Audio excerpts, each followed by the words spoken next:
Great personalities are not born every day, they are born once in a century and are remembered for millennials to come. One such great personality that we will always be proud of is Dr. A.P.J. Abdul Kalam. His full name was Abdul Kalam Abdul Kalam, born in Ramswaram of Madras Presidency on 15 October 1931 and died on July 27, 2015, Shillong. He was an Indian scientist and also a politician leader, who later became the 11th President of India.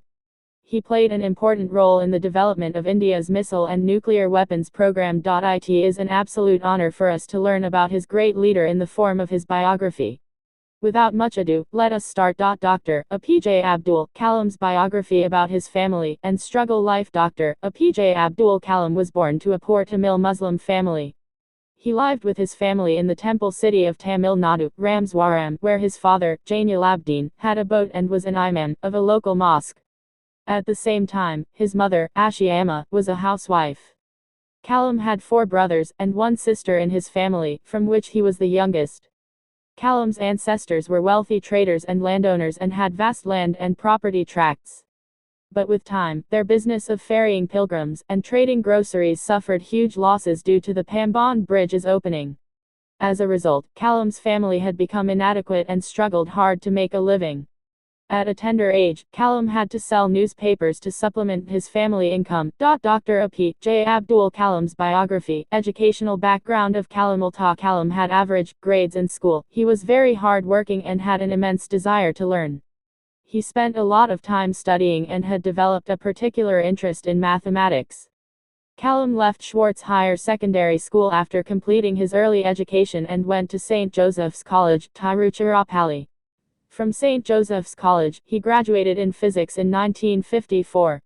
He moved to Madras in 1955 to study aerospace engineering at Madras Institute of Technology. Dr. A.P.J. Abdul Kalam's biography. Kalam as a scientist. Kalam joined as a scientist in the Aeronautical Development Establishment of DRDO in 1960, after graduation. His career started with him designing a small hovercraft. However, he was not convinced by his choice of a job at the DRDO. Kalam was transferred to ISRO in 1969, where he was the project director of India's first satellite vehicle launch. The satellite vehicle deployed the Rohini satellites successfully in near-Earth orbit in July 1980. Kalam received the government's LV and SLV projects between the 1970s–90s. He directed 2 projects, like Project Devil and Project Valiant, which aimed at developing ballistic missiles from the successful SLV program's technology. Kalam somehow convinced Indira Gandhi and sought secret funds for these aerospace projects. His research and immense knowledge brought him, and the nation, great laurels in the 1980s. Kalam then went on to become the scientific advisor of the defense minister in 1992 and served at the same post for 5 years before getting promoted to the post of principal scientific advisor to the government. His immense role in the country's 1998 nuclear weapons tests solidified India as a nuclear power. Kamal had now become a national hero, to be remembered for ages to come. However, the tests he conducted caused a huge uproar in the international community. Kamal put forward a nationwide plan called Technology Vision 2020, which according to him, was a fantastic way for transforming the stature of India in 20 years, taking it from a developing to a developed nation. The plan envisioned the progress of the nation by adopting advanced technology, expanding healthcare facilities, and emphasizing the education of the masses. Dr. A.P.J. Abdul Kalam's biography. Kalam as the 11th President of India. Sir Kalam was entitled to be the 11th President of India. His term period of 25 July 2002 to 25 July 2007 was achieved by winning a presidential election in 2002 with a massive margin of votes. National Democratic Alliances nominated him to be president and it was supported by Samajwadi Party and National Congress Party. He was lovingly called as People's President as he had done uncountable works for the welfare of the people and through the entire country.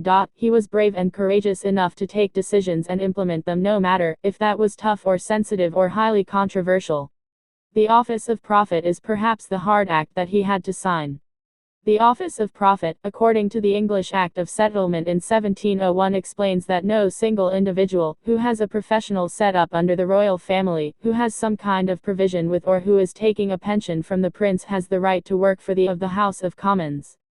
This will allow the royal family to have zero influence on the administrative conditions. He had also become one of the most talked about president's rule in 2005 for imposing the president's rule in Bihar.